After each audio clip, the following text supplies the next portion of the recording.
ህገወጥና ህጋዊ ሌቦች። በድሮ ጊዜ በኮሪያ ሀገር የሚኖር አንድ በጣም የታወቀ ሌባ ነበር። ፖሊሶች ሌባ መሆኑን ያውቃሉ፣ ግን በማስረጃ እጦት ሊይዙትና ሊያስሩት አልቻሉም። ዳኞች ሌባ መሆኑን ያውቃሉ፣ ግን ማስረጃ ስለሌላቸው ሊፈርዱበት አልቻሉም። ንጉሱም ቢሆን ሌባ መሆኑን ያውቃል፣ ግን እጅ ከፍንጅ ተይዞ ስለማያውቅ እና ማስረጃ ስለሌለው ማንም ሊያደርገው አልቻለም። ሌባው ካረጀ በኋላ አንድ ቀን በትንሽ ጠርሙስ የታሸገ ቅመም መግዛት ፈለገ። ኪሱን ሲዳብስ ምንም ገንዘብ አልያዘም ነበር። ደግሞ ለሌባ ገንዘብ ቢይዝ ባይዝ ምን ችግር አለው አለና ቅመሙን ኪሱ ከቶ ለባለሱቁ ሞቅ ያለ ሰላምታ ሰጥቶት ወጣ። ትንሽ ርቀት እንደተራመደ ከኋላው አንድ ሰው ትከሻውን ያዝ አደረገው። ዘወር ሲል አንድ ወጣት ፖሊስ ነበር። ከውጭ ሆኜ ከሱቅ ዕቃ ገዝተህ አንስተህ ኪስህ ከተህ ሳትከፍለው ስትወጣ አይቻለሁ አለ ፖሊሱ። ከዚያም ትኩር ብለው አየውና አንተ አባቴ ከፖሊስነት በጡረታ እስከተገለለበት ቀን ድረስ ሊይዘህ ፈልጎ ያልተሳካለት ሌባ አይደለህ? አሁን እኔ አንተን በመያዜ አባቴ በእኔ በልጁ ትልቅ ኩራት ይሰማዋል አለው። ወዲያው እስር ቤት አስገባው። በማግስቱ ሌባው ታስሮ ፍርድ ቤት ቀረበ። ዳኛው እድሜ ልኩን ሊይዘው ይፈልገው የነበረው ሌባ መሆኑን ሲያውቅ በጣም በመደሰት የቀረበውን ማስረጃ ከመረመረ በኋላ በ10 ዓመት ጽኑ እስራት እንዲቀጣ ወሰነበት። ሌባው የፍርድ ውሳኔውን እንደሰማ ክቡር ፍርድ ቤት፣ ለእኔ ባለኝ እድሜ ላይ 10 ዓመት ማለት እድሜ ልክ ማለት ስለሆነ አስተያየት እንዲደረግልኝ በአክብሮት ጠይቃለሁ አላቸው። ዳኛው ግን እንዲያውም ሲያንስ ነው በማለት አቤቱታውን ውድቅ አደረገው።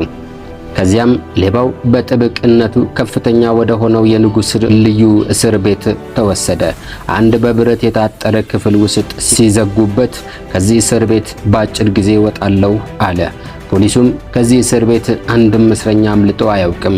በእስር ቤቱ ደንብ መሰረት እስረኛ ቢያመልጥ ተረኛው ፖሊስ በእስረኛው ምትክ እስር ቤት በመግባት የእስረኛውን ፍርድ ይጨርሳል። ስለዚህ ደግሞ ፈጽሞ ማምለጥ አትችልም አለው። በቅርብ ስወጣ ታያለህ አለ ሌባው። በማግስቱ ጠዋት ምግብ ሲያመጡለት ወደ ንጉሱ እንዲያቀርበው ጠባቂ ፖሊሱን ጠየቀ። ለምን ሲለው አንድ በጣም ልዩ የሆነ ለንጉሱ በአካል ቀርቤ መስጠት ያለብኝ ስጦታ ይዣለሁ አለ ሌባው። ጠባቂው ግን በጣም ሳቀበት። ከዚያም ሽማግሌው ሌባ ለራሱ ብቻ በሚመስል አነጋገር ይህንን የመሰለ ልዩ ስጦታ እንዳልሰጥ የከለከለኝ ይህ የጥበቃ ፖሊስ መሆኑን ንጉሱ ሲያውቅ በጣም ከባድ ቅጣት ሲቀጣው ታየኝ አለ። ፖሊሱን ንጉሱን በሚገባ ያውቀዋልና በጉዳዩ ላይ በጥልቀት ካሰበ በኋላ ከአለቆቹ ጋር መከረበት። አለቆቹም ስለ ሁኔታው ለንጉሱ አሳወቁ። ንጉሱም ሌባውን ሊያገኘውና ስጦታውን ሊቀበል ፈቃደኛ መሆኑን አሳወቃቸው። በማግስቱ ጠዋት ሌባው ንጉሱ ፊት ቀረበ። ከንጉሱ ጋር ጠቅላይ ሚኒስተሩ፣ የጦር ኃይሎች ጠቅላይ አዛዥ ጄኔራል እና ጳጳስ አብረው ቁጭ ብለዋል። ንጉሱ የመጣለትን ልዩ ስጦታ ለማየት በጣም ጓጉቷል። ጊዜ የለኝም፣ አለኝ ያልከውን ልዩ ስጦታ ቶሎ ማየት ፈልጋለሁ አለ ወደ ሌባው ትክ ብሎ እያየ። ሌባውም እጅ በመነሳት በወርቃማ ወረቀት የተጠቀለለች አንዲት ትንሽ ሳጥን ከኪሱ አውጥቶ ለንጉሱ ሰጠ። ንጉሱም የተጠቀለለበትን ወረቀት በማንሳት ውስጡ ያለውን አውጥቶ አየ። ከዚያም በንዴት ጦፎ እና ፊቱ ተለዋውጦ ምን አይነት ድፍረት ነው? እንዴት ተራ የኮክ ፍሬ ልዩ ስጦታ ብለህ ጊዜን ታባከናለህ? አለ በከፍተኛ ቁጣ። ልክ ነው ንጉሥ ወይ፣ ፍሬው የኮካ ፍሬ ነው። ነገር ግን ይህ ፍሬ ተራ የኮክ ፍሬ ሳይሆን ልዩ ተአምር ያለው ፍሬ ነው። ፍሬው መሬት ሲቀበር በአንድ ቀን ትልቅ ዛፍ ይሆናል። በሁለተኛው ቀን በቅጠሉ ልክ ፍሬ ያፈራል። በሶስተኛው ቀን እያንዳንዱ ፍሬ ወርቅ ይሆናል አለው። ንጉሡ ያ ከሆነ ለምን አንተ ራስህ አልተከልከውም እና አልተጠቀምክበትም በማለት ጠየቀው። ሌባው አዎ ብችል ኖሮ አድርገው ነበር። ነገር ግን ይህንን ታምር ለማየት ፍሬውንም የሚተክለው ሰው ንጹህ ሰው መሆን አለበት። ምንም አይነት ስርቆት የማያውቅ፣ ውሸት ተናግሮ የማያውቅ፣ ሰዎችን አታለውና አጭበርብሮ የማያውቅ፣ ማንንም ያለ አግባብ ያልበደለ፣ ለሰዎች ርህራሄ ያለው መሆን ይኖርበታል። ንጉሥ ወይ እኔ ግን ሌባ ነኝ። ለዚህ ይህ ተአምር ለእኔ አይሰራም። እርሶ ግን ንጉሥ ነዎት እና ይህ ተአምር በእርሶ እጅ እውን ይሆናል አለው።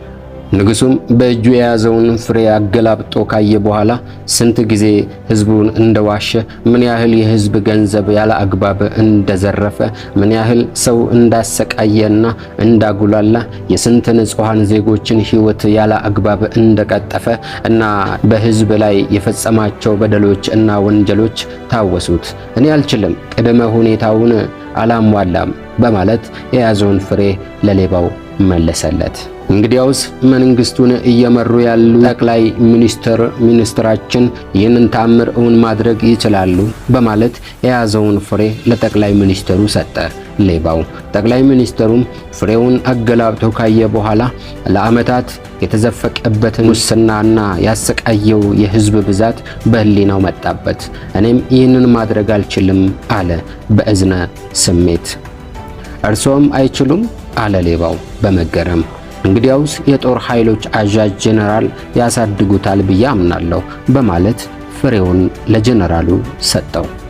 ጄኔራሉም ፍሬውን በእጁ ይዞ በማይረባ ምክንያት ወይም በቃላት ፍቺ ልዩነት ብቻ ባደረጋቸው ህገወጥ ጦርነቶች ምክንያት ያለቀው ሰው ብዛት፣ በእሱ እብሪትና በፈጸመው ስህተት ምክንያት ኗሪና ቀባሪ ያጡ እናቶች፣ ባሎቻቸውን ያጡ ሴቶች እንባ፣ ያላግባብ በተካሄደ ጦርነት ምክንያት አባታቸውን አጥቶ የጎዳና ተዳዳሪ የሆኑ በሺህ የሚቆጠሩ ህፃናት፣ ያላግባብ የዘረፈው እና ያስዘረፈው የህዝብ ሀብት እና ያሰቃያቸው የበታች መኮንኖች ብዛት በህሊናው መጣ። እሱ በጫረው ጦርነት ምክንያት የአካል ጉዳተኛ የሆኑ ወታደሮች ብዛት በህሊና ታየው። ከዚያም እኔ አልችልም በማለት የያዘውን ፍሬ ለሌባው መለሰለት። ይህ ለማንም ከባድ ነው አለ ሽማግሌው ሌባ። እርግጠኛ ነኝ ብፁዕ አባታችን ይህን ማብቀል ይችላሉ በማለት ፍሬውን ለጳጳሱ ሰጣቸው። ጳጳሱም ፍሬውን በመዳፋቸው ጨብጠው ለድሆችና ለተራቡ ሰዎች ሊሰጥ የነበረ እርዳታ ለግል ጥቅማቸው ያዋሉት ትዝ አላቸው። እሳቸውም እኔ አልችልም በማለት ፍሬውን ለሌባው መልሰው ሰጡት። አራቱም ሰዎች አንገታቸውን አቀርቅረው መሬት ማየት ጀመሩ። የሀገሪቱ አራቱ ኃያላን ሰዎች ይህንን ተአምር እውን ማድረግ አልቻሉም። ነገር ግን ሁላችሁም በሀብትና በስልጣን ተንበሽብሻችኋል። እኔ ደሃው አዛውንት ግን አንዲት ትንሽ ጠርሙስ ቅመም ሰረቅህ ተብዬ ቀሪ ሕይወቴን ከፍተኛ ጥበቃ ባለው እስር ቤት ውስጥ እንዳሳልፍ ተፈረደብኝ። ለመሆኑ አግባብ ነው ብላችሁ ታምናላችሁ? አለ አዛውንቱ ሌባ።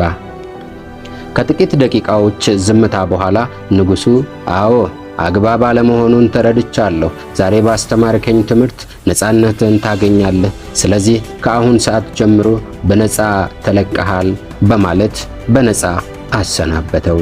ሌባውም አራቱንም የአገሪቱን ኃያላን ሰዎች እጅ ነስቶ ወጣ። ተፈትቶ ቤቱ ሲሄድ ሁሉም በመገረም እንዴት በአጭር ጊዜ ልትፈታ ቻለህ እያሉ ይጠይቁታል። አዛውንቱ ሌባም ሕጋዊ ሌቦች ከእስር እንድወጣ ስለፈቀዱልኝ በማለት መለሰላቸው።